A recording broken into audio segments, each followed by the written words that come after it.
আসসালামু আলাইকুম এবং সবাইকে শুভেচ্ছা। নিশ্চয়ই অনেক অনেক ভালো আছেন।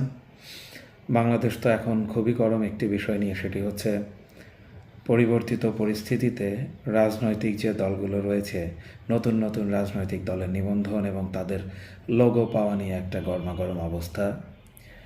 কেউ শাপলা দাবি করছে, কেউ তাদের লোগো বা প্রতীক চেঞ্জ করার জন্য দাবি তুলেছে, কেউ বলছে যে ধানের শীষ থাকবে না। যাই হোক, সেই তর্কে বিতর্কে যেতে চাই না। আজকে মূলত যে বিষয় নিয়ে আলোকপাত করব সেটি হচ্ছে ওই পলিটিক্যাল যে দলগুলো রয়েছে তাদেরই আসলে কিছু অ্যাক্টিভিটিস এবং রেজিস্ট্রেশন সংক্রান্ত একটা লিগ্যাল ফোকাস থেকে একটা টপিকের আলোচনা। সেটি হলো বাংলাদেশ নির্বাচন কমিশন বেশ কিছুদিন আগে একটি বিজ্ঞপ্তি জারি করেছে। সেটি হচ্ছে আমাদের বাংলাদেশের সচেতন নাগরিক যারা রয়েছেন, যারা আসলে পলিটিক্সের সাথে ইনভলভ হতে চান বা পলিটিক্যাল কোনো অপিনিয়ন অথবা কোনো কাটাছেঁড়া যুক্তিতর্ক উপস্থাপন করতে চান, তাদের জন্য যত রাজনৈতিক দল এবং প্রার্থীর আচরণ বিধিমালা আছে সেটির একটা খসড়া চূড়ান্তকরণের লক্ষ্যে নাগরিকদের কাছ থেকে মতামত চাওয়া হয়েছে।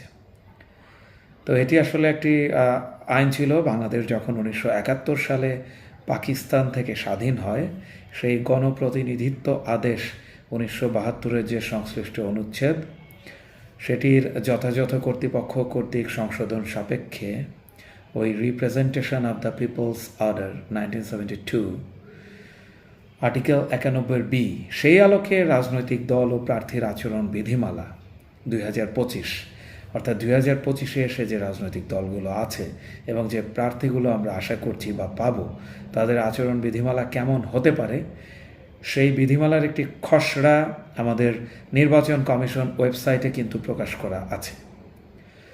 তো এই রিলেটেড যদি আমাদের কোনো নাগরিক কোনো কাটাছেঁড়া করতে চান, কোনো পরামর্শ, সুপরামর্শ বা কোনো ধরনের কোনো সংশোধনের দাবি আনতে চান, তাহলে রাজনৈতিক দল ও প্রার্থীর আচরণ বিধিমালা 2025-এর বিষয়ে তার মতামতের যৌক্তিকতা সহ নির্বাচন কমিশন সচিবালয় বরাবর প্রেরণ করতে পারবেন এবং এটির লাস্ট ডেট কিন্তু আর মাত্র একদিন আছে।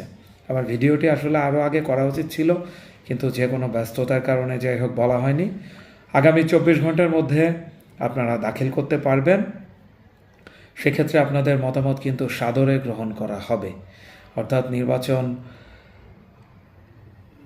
সংক্রান্ত যে আচরণবিধি রয়েছে প্রার্থী এবং রাজনৈতিক দলের, তাদের ব্যাপারে ভালো মন্দ যে কোনো কিছু আপনারা এখন মন খুলে সবিস্তারে কিন্তু বলতে পারেন এবং নির্বাচন কমিশন সেটি খুব সাদরে উষ্ণভাবে গ্রহণ করবে।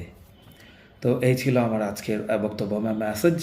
এখনই সময় আসলে রাজনৈতিক দল, রাজনৈতিক অঙ্গন, আমাদের ভবিষ্যৎ নির্বাচন কেমন হতে পারে সেগুলোর ব্যাপারে কিছু সুন্দর বক্তব্য দেওয়ার, মন্তব্য করার এবং রাজনৈতিক প্রেক্ষাপট এবং সামগ্রিক রাজনৈতিক অঙ্গন ঢেলে সাজাবার। তো আর দেরি কেন, এই সুযোগটি লুফে নেন। ল মাস্টারের সাথেই থাকুন। ধন্যবাদ।